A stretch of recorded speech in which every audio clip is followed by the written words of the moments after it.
We bought this company in 2007. We launched it in 2008. And someone said there was a recession. We never saw it.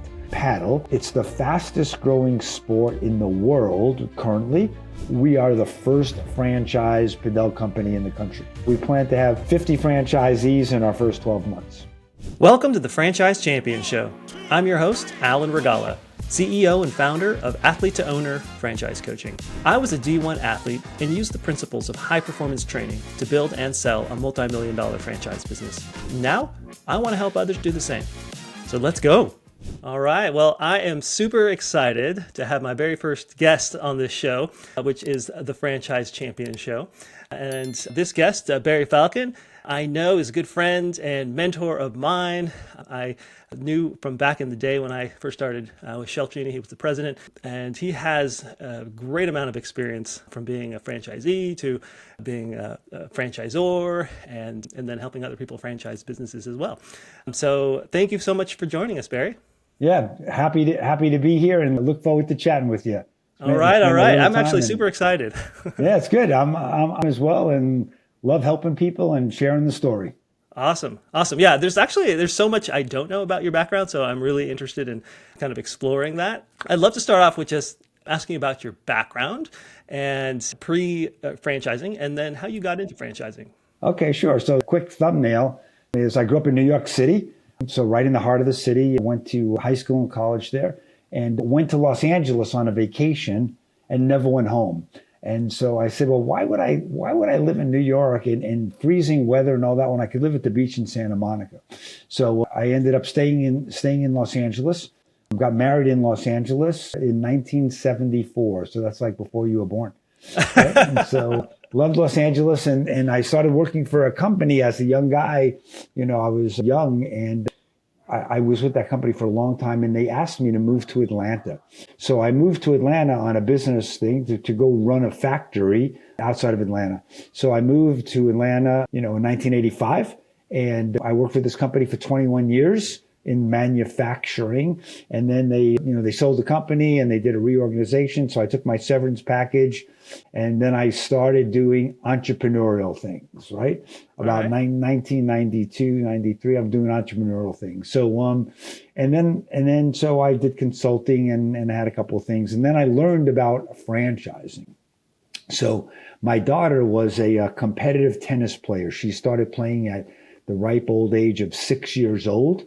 And I played tennis regularly, and I was a solid USTA 4.0, 4.5 player. But Stephanie loved it, and she had natural ability. So I ended up buying a franchise, and that's how I got into franchising. I ended up buying a franchise called Velocity Sports Performance because I figured, okay, Stephanie could train there, right? And she's young, and so she played high school tennis, went undefeated for 4 years.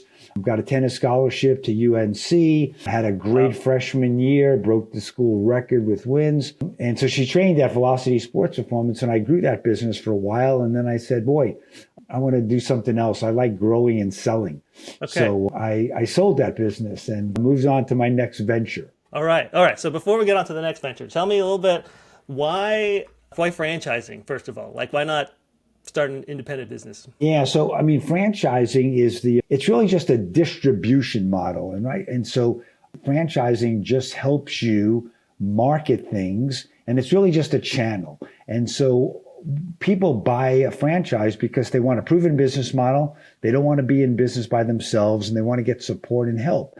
And so when I looked at it, I said, okay, I could buy a business, but I have to then make all the mistakes that other people already made. So I studied franchising and said, okay, this is great. I'm going to pay an upfront fee to join the family, and then I'm going to pay an ongoing royalty for ongoing support, new product development, things like that. So I looked at franchises, and I love sports, and so I bought a sports franchise. But franchising is just a great distribution model. That's all it is. So it's really good for franchisees, and it's really good for franchisors, of course. Yeah, of course. Yeah, for sure.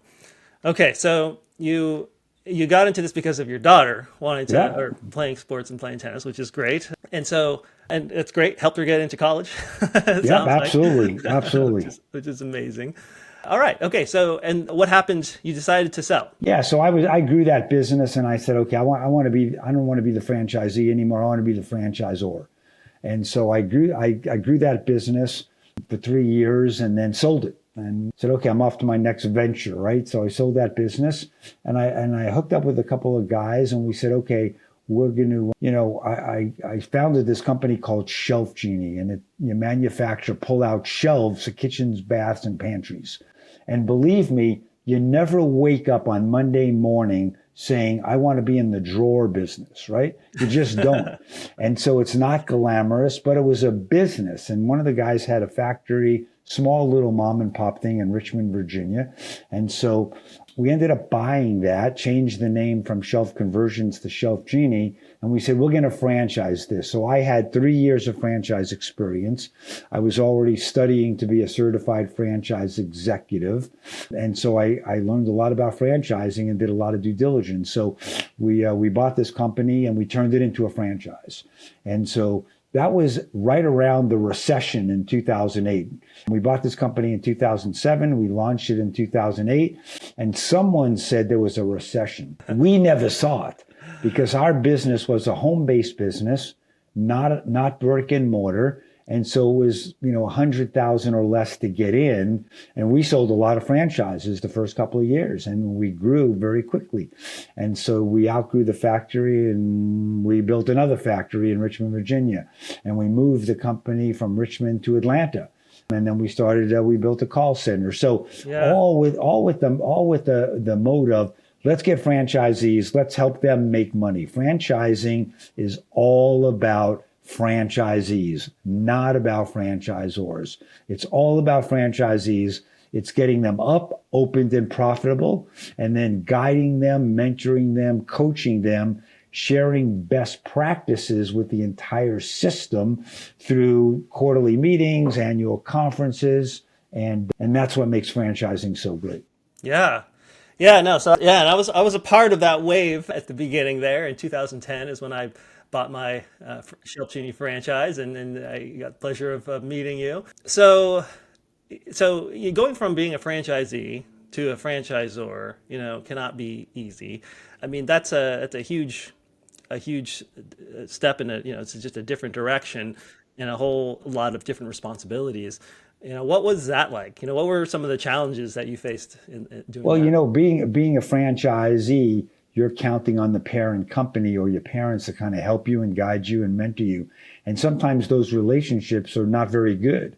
And, you got to follow the guidelines and do the best practices. And so being a franchisor, while you have a great idea and a good system, you have to navigate the franchisee's request, because a lot of franchisees are very entrepreneurial and they want to change the system. And suggestions are great, but they want to change the system. But your goal as a franchisor, your main objective is get the franchisee up, running, and profitable. And my personal belief is you have to have a corporate location, so you're doing it the same way as you're doing. You can't say, do as I say, not as I do. So I'm a big believer that franchisors have to have a minimum of one corporate location or more, but they have to live the same life as a franchisee. So we always made sure that we had corporate locations, because when franchisees said my lead costs are high or my close rate's low, and okay, well, what are you doing differently than we're doing, right? And in some cases, we mentor the franchisee. In other cases, the franchisee is teaching us best practices because they're learning things, and they came up with a new great idea that helps lead cost, helps close rate in the house. Yeah. Helps close rate in the home. So you have to listen as a franchisor. You have to take steps to benefit the entire family. While you like certain franchisees better than others, you have to treat everybody equally, right? You just have to treat everybody equally. That's all there is to it. And so, but you have to share everything, and it's kind of like the franchisee is your customer, but he's also your partner, and they have to succeed, and that's how the business grows. So being a franchisor, not so easy. You have to kind of, mitigate the franchisee's request and come up with new ideas as well. Yeah. So tell me a little bit about how that works. When someone is buying a franchise, they're buying this proven business model, and they're there to execute and get support from you as a franchisor. And you mentioned, incorporating their feedback, from the franchisee. And so, how do you balance having people follow your proven systems, the systems that are in place that you've created, but at the same time, being open to receiving feedback on how to change the system, potentially for the benefit of everybody. Yeah, you want to help the family. So our strategy has always been, get feedback. And if you need to try it, to prove it out before you put it system wide, try it at the home office locations, right? Try it at the corporation's, home stores, right? Let the franchisee come up with the idea because he's going to test it maybe in his market, but do all the R&D on the franchisor's dime. Right? Mm-hmm. So let it, if it succeed, great. If it doesn't succeed, okay, let the franchisor roll it out first. So, and then do some test markets. So do it at a couple of corporate locations, do it at a handful of franchisees locations. Don't go from 0 to 100 and roll it out system wide when you haven't tested it in different geographic regions. There's different things. Buying patterns are different. Socioeconomic things are different. So take small steps. Listen to the franchisee. And if you've tried it already, explain to them that you tried this and here were the issues, right? Don't just shut them off because you don't want to get them where they stop giving ideas, right? So keep it flowing. I always say you have one mouth and two ears, so listen more than you talk. And have those relationships. And then as you grow, set up a franchise advisory council and have those people at the table and be transparent with the business, right? What's going on, what's working, what's not working. Have that advisory council really be active in the strategy and the growth of the franchisor. If you're wondering if franchise ownership is right for you, I'd love to help. As a franchise coach, I work one-on-one with my clients to find the perfect business match that meets their goals, skills, and investment level, and help them prepare to be champions in their new business. And the best part? My service is completely free. To schedule a 15-minute introduction call, visit athletetoowner.com. You'll find the link in the show notes. Now, back to our show. Yeah, that makes a lot of sense. And I can really appreciate having the corporately owned locations in addition to the franchise, owned locations for exactly what you said, being able to test new things out, being able to do what you are telling everyone else to do, right? and prove that this works actually. And yeah, anything that's new, it's just so nice to be able to have those markets to be able to try things and experiment to improve. Yeah, and so the toughest thing is, and I was the president of another company called Concrete Craft, and they did products as well and services. And so the biggest thing when you're in the product business is passing along a price increase to your franchisees. And so, they need to understand that costs go up, whether it's labor, whether it's material. And then you have to explain to those people, okay, things are going up. So how do we increase our margins or maintain our margins, even though there's going to be a price increase, okay? Mm-hmm. So what's the price elasticity? So let's try it at the corporate locations first.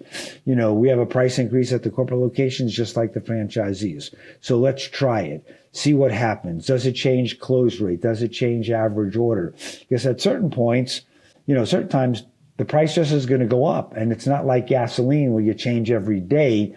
When you have a raw material price increase, that then goes along to the franchisee. It goes along to the customer. And how does that affect the franchisee's business? So that's one of the biggest challenges that we had.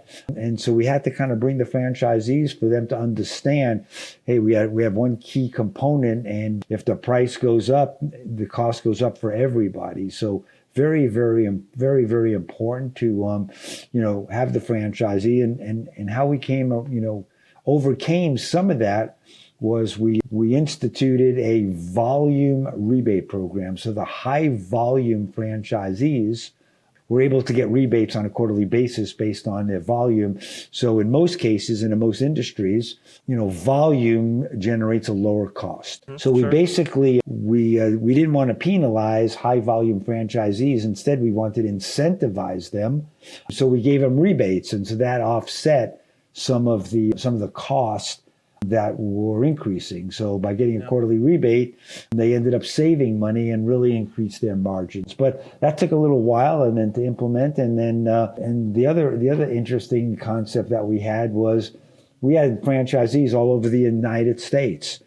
And so the guy close to the factory had zero freight, so he would come pick it up. And the guy in Seattle was paying a lot of freight because it's coming from Alabama, right? So was that fair? And so we didn't think it was fair. And it took a long time to kind of figure this out and get franchisees' input. We did a financial model and study. And basically we built the freight into the product so everybody paid the same amount. And so now it's fair to the system. So the franchisee in Georgia doesn't get a special deal and all the franchisees on the West Coast pay more for the product, thus they're less profitable. So we just leveled it and we took that so-called excuse out of everybody's hands and said, okay, everybody pays the same price for the product. The freight's now built in. We win some from the franchisor, we lose some, but overall it evens out and the franchisees are happy. So that's a big thing. I certainly appreciated that, being in Seattle and having product shipped all the way across the country. That made a lot of sense, and I always felt like the franchisor, the folks in the home office, including you, were always trying to do the right thing for the franchisees, and that's, to be honest, that's one of the reasons why I chose Shelf Genie over some of the other concepts that I was looking at when I was at that early stage. Was making sure I felt comfortable and with the franchisor and the people behind the scenes. I felt the trust that was there. Going back to the price increase, so one thing I could see, every franchise is different, obviously, in how the franchisor makes money, like with royalties and in the cases of with Shelf Genie and maybe Concrete Cap, if you guys had product there too, like selling product to the franchisees. How do you, in light of, trying to do what's right for the franchisees and making sure they're profitable, how do you balance that with, obviously as a franchisor, you're trying to make money as well and you want everybody to be successful. But I could see that, in the back of some people's minds, putting myself in the franchisee shoes of like, well, how do you, I guess, come to what is can be seen as fair as far as the pricing goes? Yeah, pricing is always, it's a sensitive subject, and it doesn't matter whether you're getting, food, produce from a food distributor or you're getting wooden drawers from our factory. And so it needs to be fair, but understand that one is, hey, the market will only bear a certain amount of cost at retail, right? Customers will only pay a certain amount. And so whatever the price is, the franchisee has to make margin. Has to make enough margin so they can pay for their advertising, make a good return on their investment, pay their staff, their installers and designers, and continue to advertise. Because if they don't advertise, they're not going to get the lead generation to get in their home. So it's really a happy thing, and you got to balance it. And so the franchisee, when we look at the franchisee's P&L, we need to understand that the cost of goods sold has to be at a certain level, because then you have royalties and you have marketing fees, and you have designers and installers and insurance and internet. And when all that's said and done, the franchisee still needs to make money. And they have to be successful. If not, the whole system's going to cave. So while you have a price increase and then you pass it along at the retail level, it has to be doable, right? The consumer only will pay a certain amount of money and then they'll stop buying. So we need to be competitive in the marketplace. We need to find other sources of material.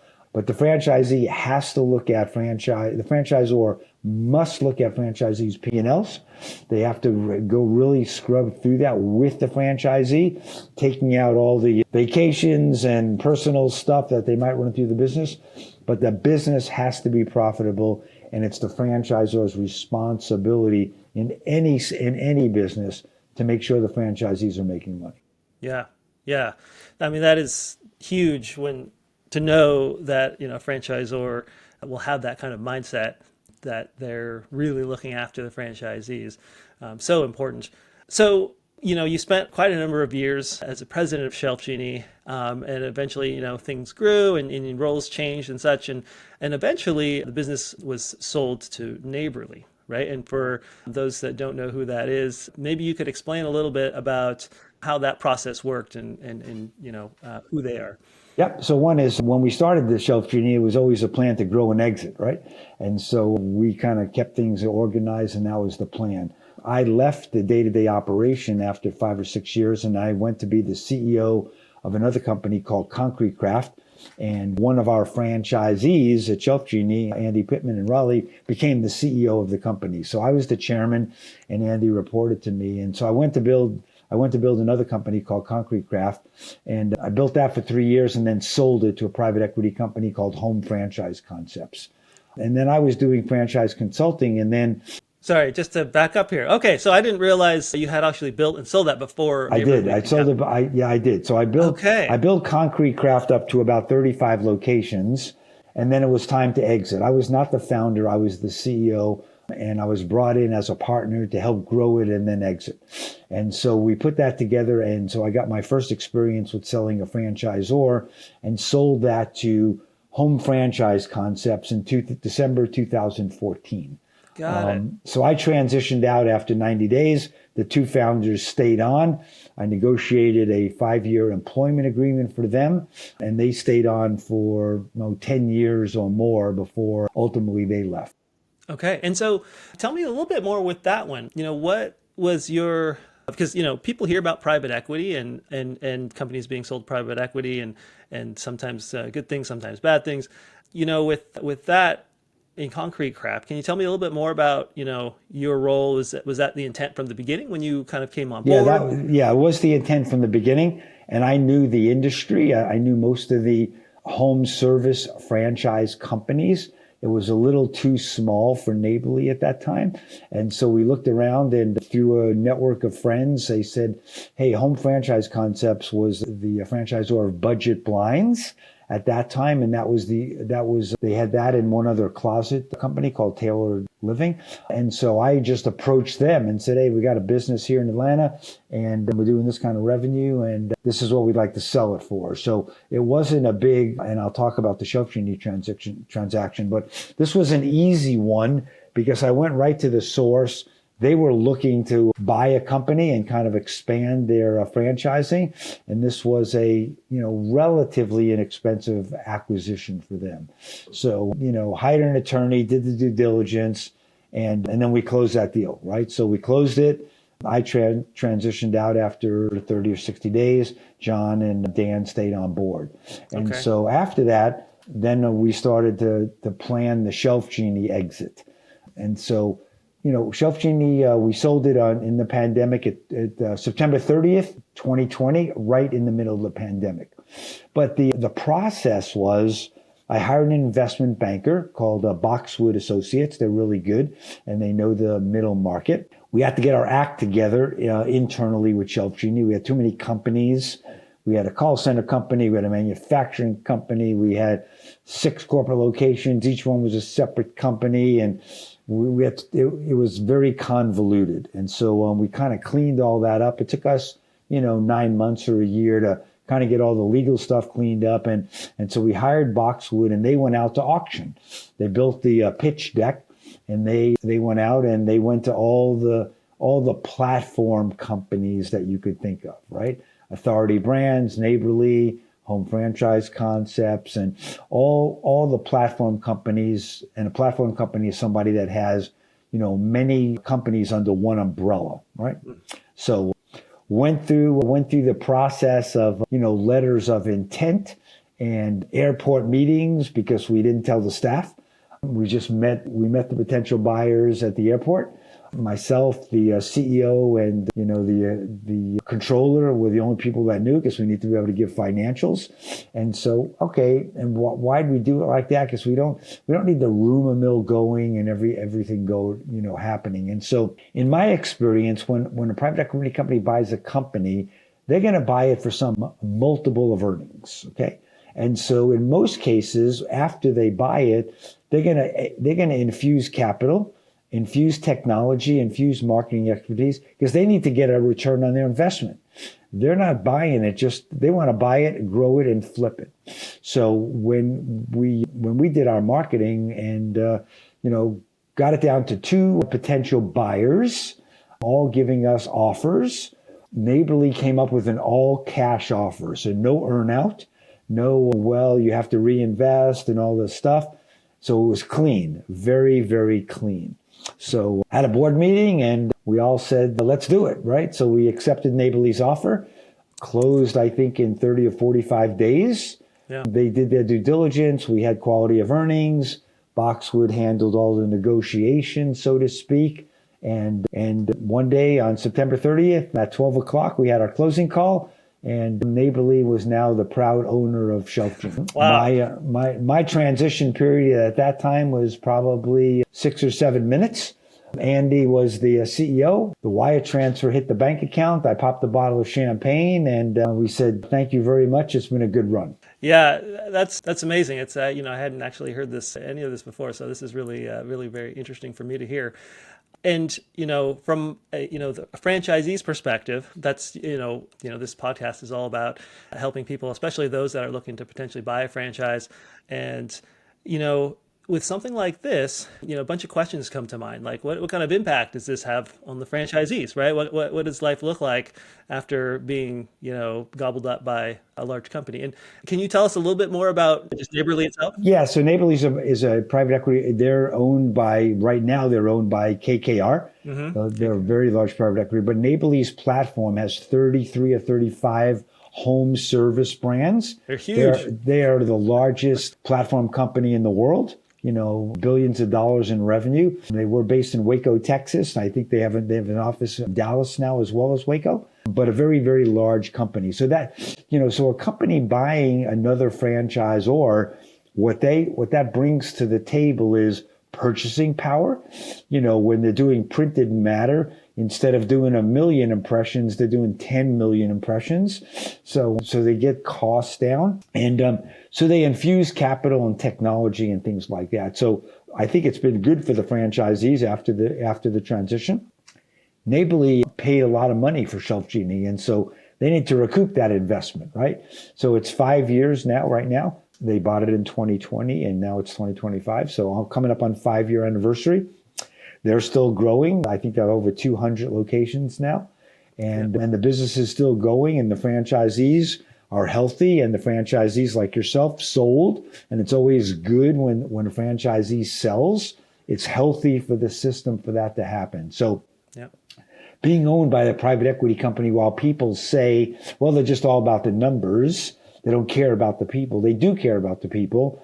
They don't want to run the business day to day. They have a management team in place, and they want to grow the business with a potential exit again for themselves. Yeah. So they just infuse technology, buying power processes, and they usually help small emerging brands.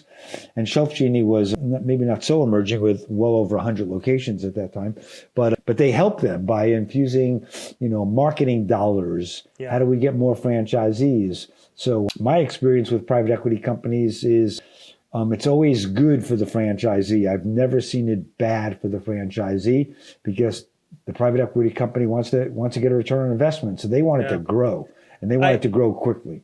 Yeah. From my standpoint, never having experience with, being purchased by private equity, it was a blessing for us. For one, the money that was injected into Shelf Genie for, buying a new factory, for example, really, really helped us out. For the most part, for me anyways, not a lot changed. For me as a franchisee, I think it took some amount of time to transition systems and things over to, Neighborly's, systems. And it's kind of seems like it's still happening actually to this day. But, there were a lot of advantages in having that purchasing power, like you mentioned, getting rebates on. Yeah, getting that new factory cut the lead time down substantially, I believe, for franchisees. So that helps with cash flow. And instead of 6 or 8 weeks and 12 weeks during the busy time, getting that lead time down to under 4 weeks is a huge win for the franchisees. Yeah. Yeah, that was the biggest win for us for sure, was this new factory. It helped a ton.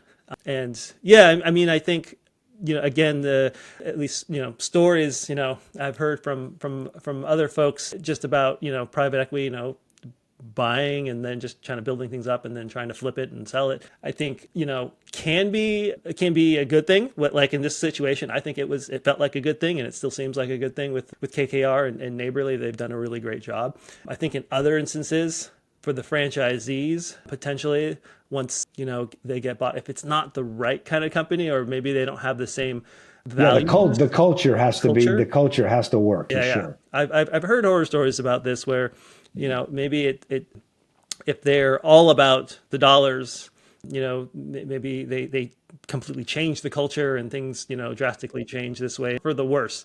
And so I think it's great when, someone like a Neighborly and KKR can come in and the values match, and they want to do what's right for the franchisee, because that's how they're going to grow, is making those franchisees profitable. And yeah, and with any acquisition with Shelf Genie, I mean, one of the toughest thing is they moved the corporate office.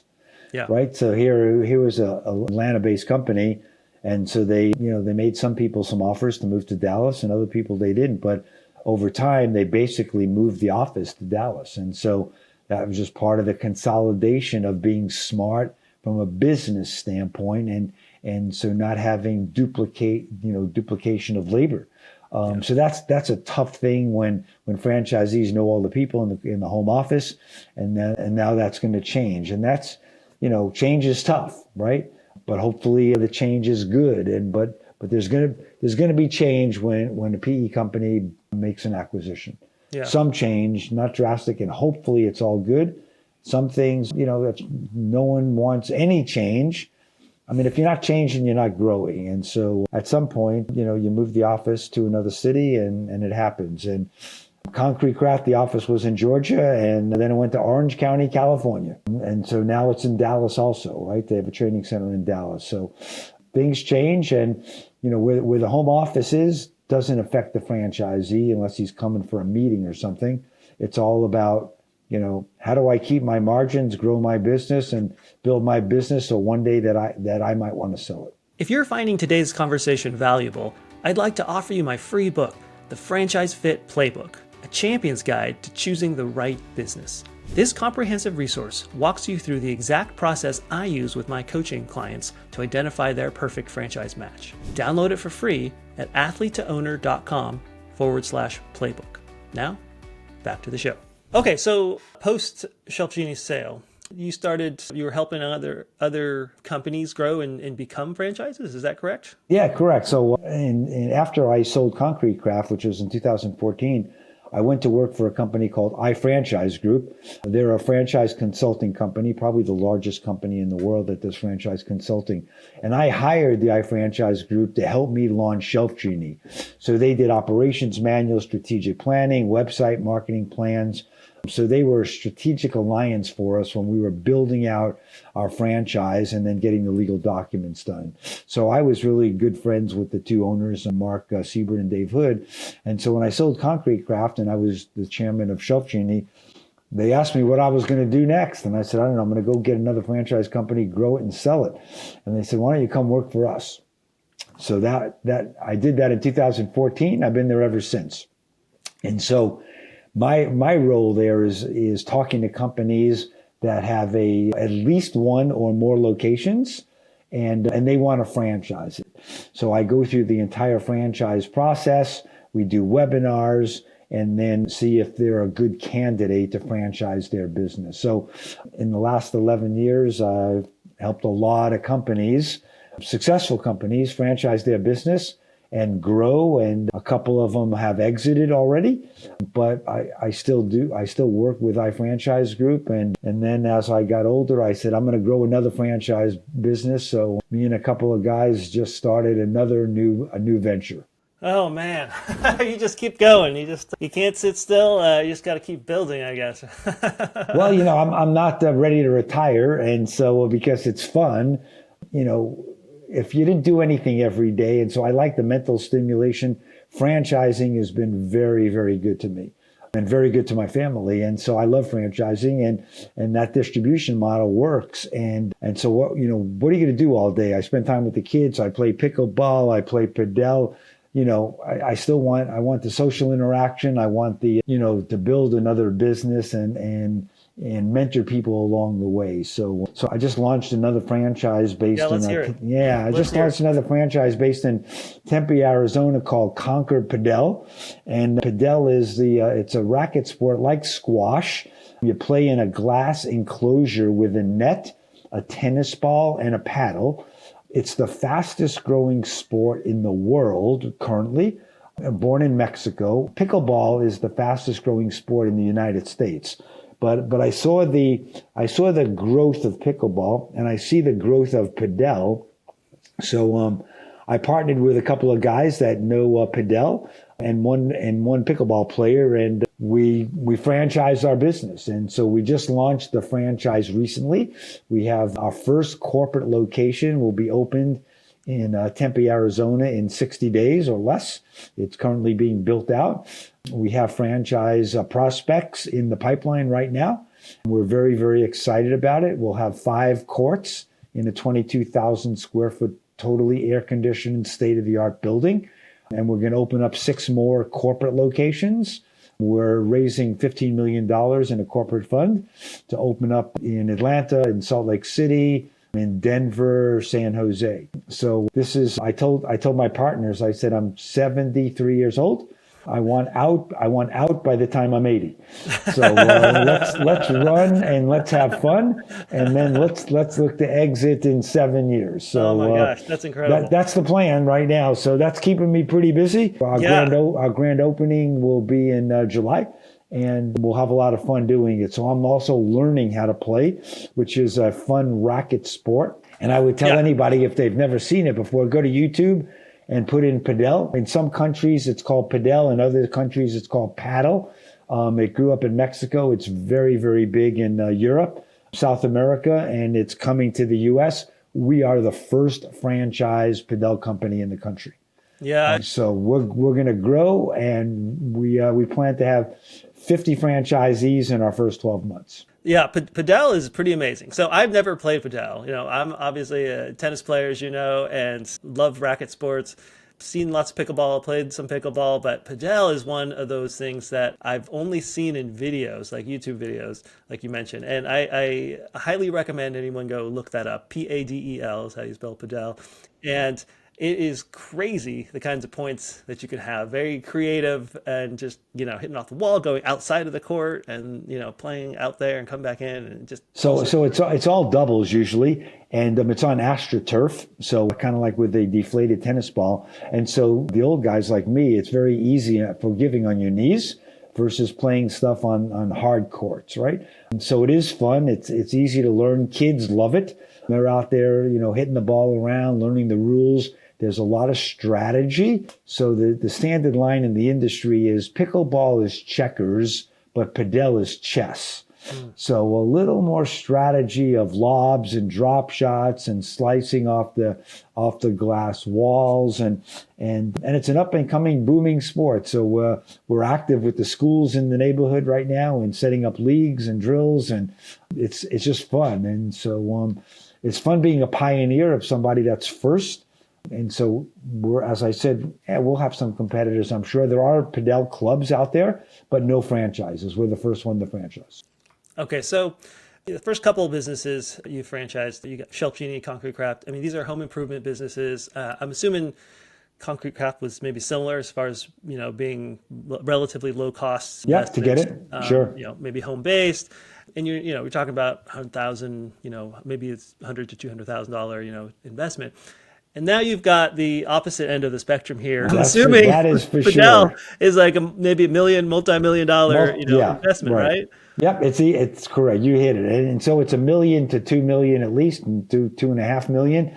And so what are the big costs? And so, when you're looking at a building from 20 to 40,000 square feet, one is rent's going to be expensive. So you got to have the right real estate is important. So rent is important. Ceiling height is important. And where the columns are in the building are are important. So we have a software program that we can kind of see how many courts we can fit in the building and where the poles are, where the columns. We need at least a 22-foot clear ceiling. But our first location, a little over $1 million to build. And so the big costs are HVAC. So air conditioning and heating are big costs. If the building has it, that's a huge upside. The first building we're in right now in Tempe, Arizona was a mattress warehouse. Air conditioning, all in there, pretty good, high ceilings. All we had to do is, we have to rip out the restrooms and make locker rooms. We'll serve grab and go food. So we have a little kitchen area and a bar type thing.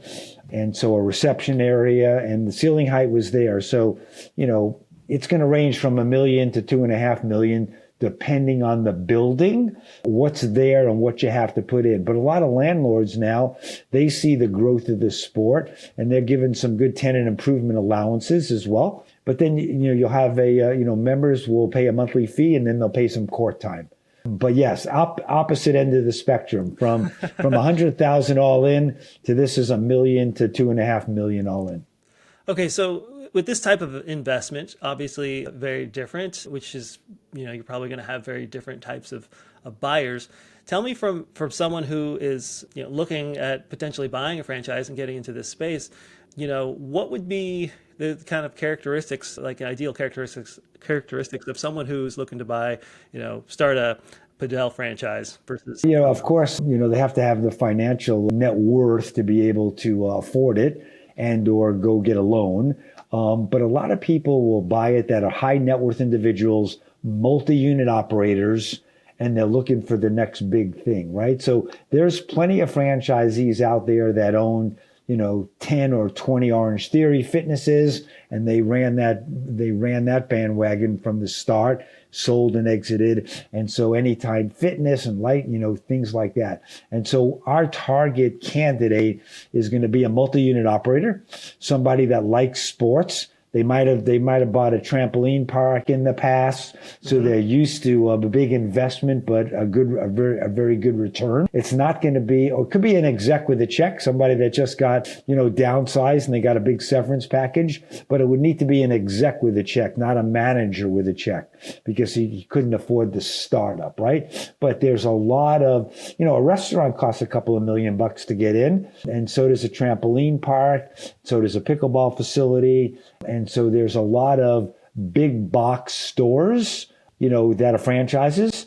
And so our target audience is somebody that loves sports or they want to diversify their portfolio.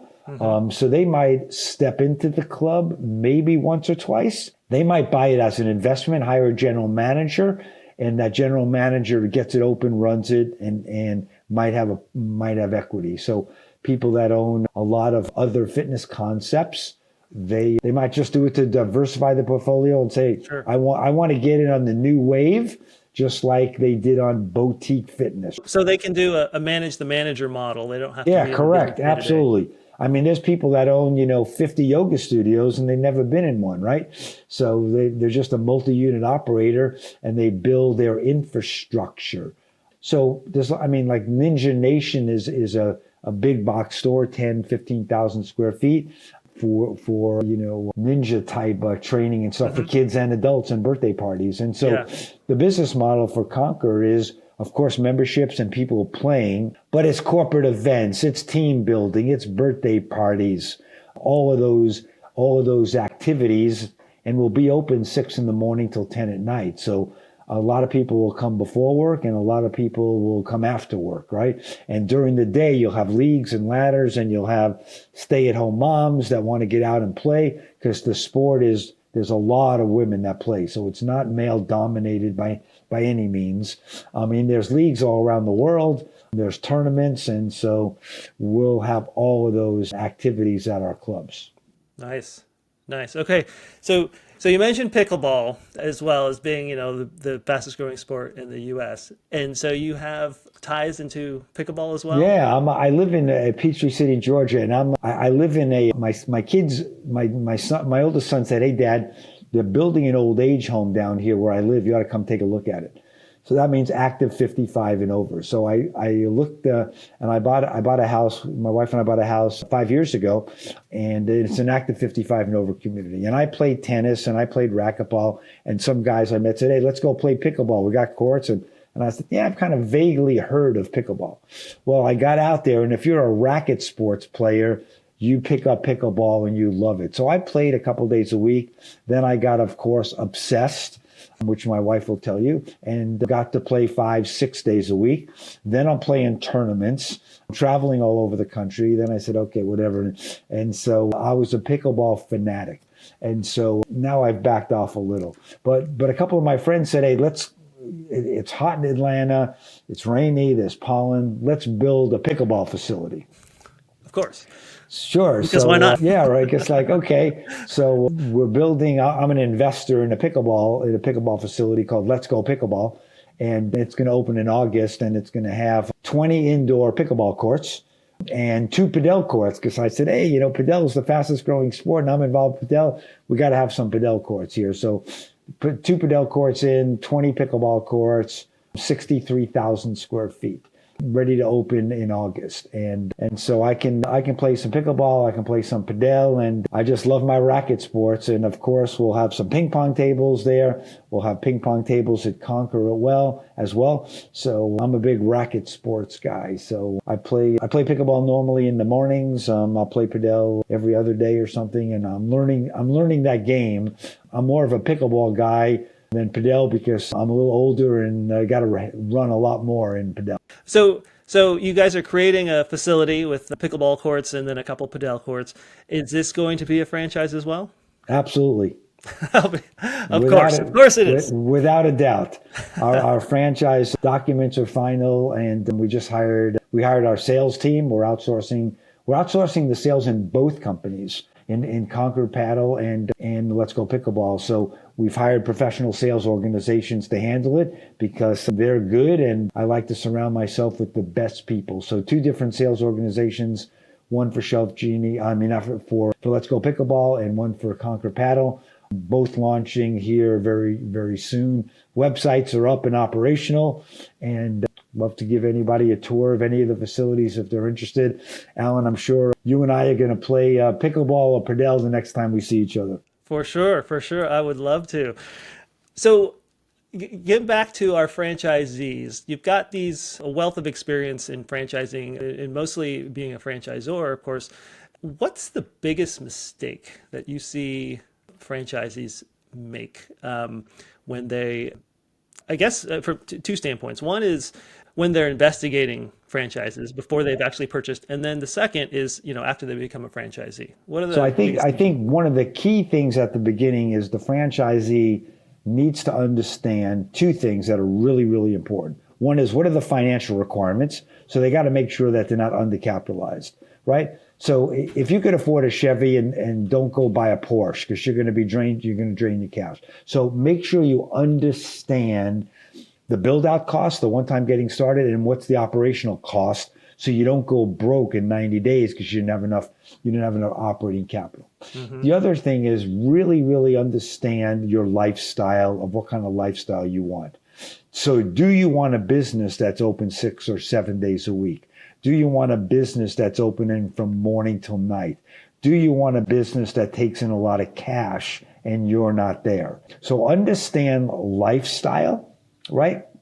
And you could be trained, because the people that bought Shelf Genie or Concrete Craft, they might not have any experience in doing in-home sales or doing installations, but they become the business owner and they're out in the community. So understand what's your role in this business that you're going to buy, this franchise. If you like sports, then look at sports franchises. And if you like kids, look at franchises with kids. If you know nothing about a restaurant, you might want to stay away from a restaurant.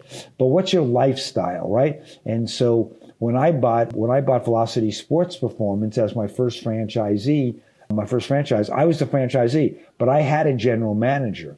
I didn't have to be there every single day to open and close. We didn't take cash.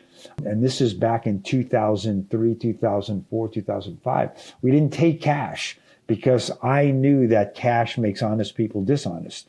So it was credit card, debit card, or check, but no cash, right? Didn't want to deal with it. And so I tell franchisees that are going to go look to buy, use a consultant like yourself. Let them do a personality profile. Let them understand where your strengths and weaknesses are, but understand the market. Understand what you're getting into. So are you getting into, if your employee, this was very interesting in Shelf Genie. I talked to one of our prospects at Discovery Day, and I said, if your salesperson doesn't show up or calls in sick, can you go on a sales call for them? Absolutely. This person was also looking for at a home healthcare business. I said, okay, if your nurse didn't show up, are you going to go bathe the old senior citizen guy like me, right? And they said, hell no. I said, well, then maybe this is not your business, because you got to be able to fill in. And so if you're buying a business, understand that your manager, your key employee might be out sick, a death in the family, something happens. Can you fill in? You can't, the business has to go on you can't just have it one person and it stops them. So understand when you're buying a business, what your role is. Mm-hmm. Are you the opening person? Are you the closing person? Do you want to have to deal with phone calls 6-7 days a week? From morning till night? Is it a nighttime business? Is it if you have a bar and a restaurant together, it's nights and weekends, right? No breakfast, but nights and weekends. So I think you should have a franchise coach talk to you and kind of really plan out the industry segments you want to be in, and then understand how good is the franchisor, right? Do your validation calls to call current franchisees. Ask them 3 questions. Are you happy that you bought this business? And would you buy it again if you had the opportunity? Question number 1. Question number 2, is the home office taking care of you? Are they responsive? Are they mentoring? Are they looking at new things? And item number 3, are you making money? The franchisor should make sure the franchisees, all those things happen simultaneously, but the new prospective franchisee needs to call and validate and answer those questions. And by law, the franchisor has to give them a list of all the franchisees. Yep. So the franchisee has to do their homework and look at a couple of different brands that your coach is giving you, right? Look at them. When you buy a house, you buy a car, you look at a couple of different brands. See what the chemistry is between you and the franchisor. Meet some other franchisees, see what the chemistry is. And then look at lifestyle, right? It's very, very important. And look at the competitive landscape. Are you just another Me Too hamburger place? Another when there's 50 of them out there? Or do you like to be a mover and shaker and be a pioneer, an early adoptive of a new brand, right? Yeah. But that's really important. Yeah. Yeah, these are all great tips. And, I definitely can relate. When I was searching for a franchise, and I used a franchise coach who guided me through the process, and the validation part is so key, being able to ask those questions and get honest feedback from owners who have no incentive to lie to you or, tell you anything that's different. And, I think like what you said about meeting with the franchise, looking at a couple different options, but talking to, the people behind the scenes, the executives, to really get a sense for who they are. And as I mentioned earlier, that is what swayed me from one brand after visiting one brand and being like, these aren't quite my people. It just doesn't feel quite right. And then meeting with you guys at Shelf Genie, it was like, oh yeah, okay, these are my people. And it really made all. Well, you have to, if you're going to go look at a franchise brand, Google search the executives, find out what their background is, and see if there's some bond there, right? When I'm talking to prospective clients and people, I'm always trying to find out. I always end any one of my discussions with, what do you do for fun? Because I want to be able to relate to them, whether it's, running a marathon or whether it's playing tennis or playing pickleball. I want to be able to build a bond of some sort. And so find out the franchisor. You got the FDD, find out who the franchisor people are. Go Google search and see what they do and what they're all about. Are they philanthropic? What are they involved in? And try if you could learn about the culture in advance. Yeah, that's great. All right, well, Barry, where can people learn more about these new brands of yours or connect with you? Yeah, sure. So one is my easiest email to remember is barry@barryfalcon.com. So first name, last name. Conquer Padel Club and Let's Go Pickleball. You could search their websites, or I can give you any information that you'd like to find out about. And so email address is, again, it's barry@barryfalcon.com. You could learn all about me. Awesome. I'll put that all in the show notes as well so people can find Super.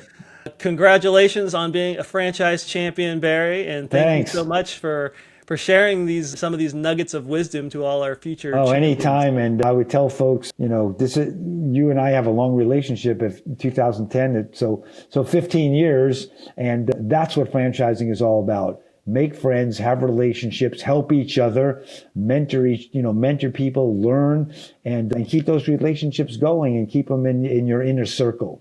And it's been a pleasure getting to know you, and I wish you nothing but success, and I'm here to help you any way I can. Awesome. Thank you so much, Barry. Okay, guys. Thanks.